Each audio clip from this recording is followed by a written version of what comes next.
This video comes to you in two parts. Part one is where I remember how my fingers work, what my website address is, and part two,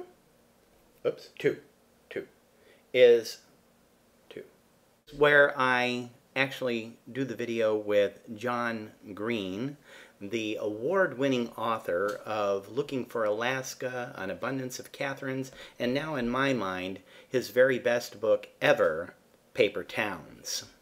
Here's John. Hi, John Green. Welcome to www.spicyreads.com. .com? No, it's www.spicyreads.org.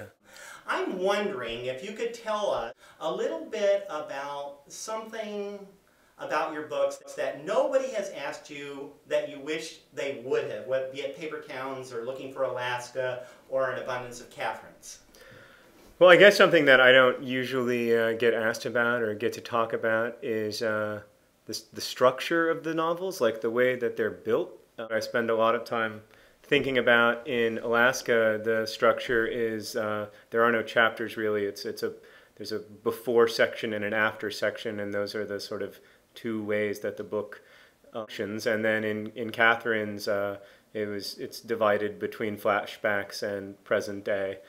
In Paper Towns, there are three sections to the novel, three different parts, each of which is kind of a way of looking at other people or a way of imagining other people.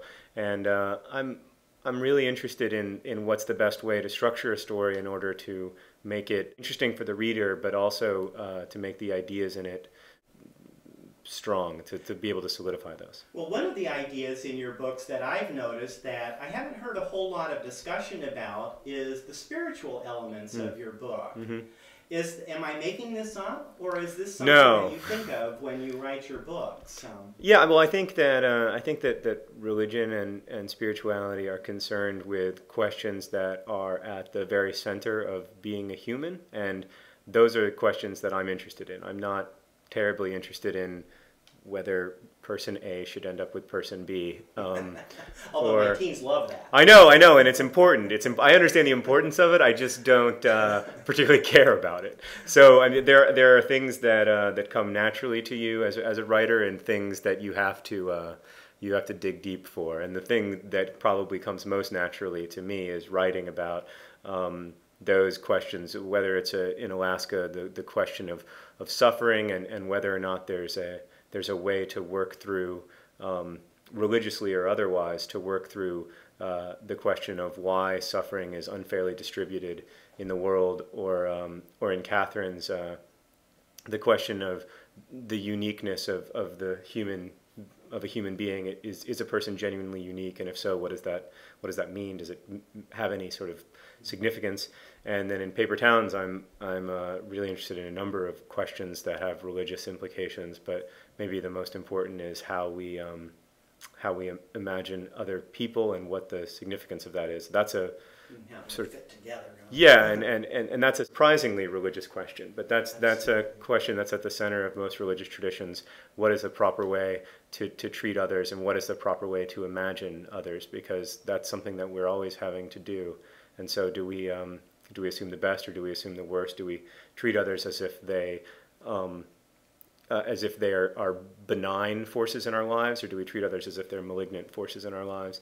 And yeah, I mean, I didn't grow up very religious, but I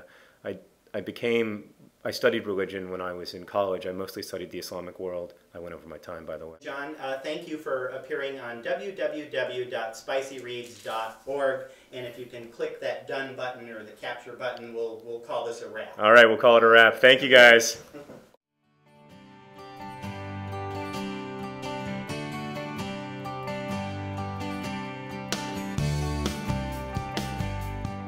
An Abundance of Catherines by John Green. We filmed this video at Brilliance Audio in Grand Haven, Michigan. Thanks for a great tour, Brilliance, and thanks for listening to www.spicyreads.org.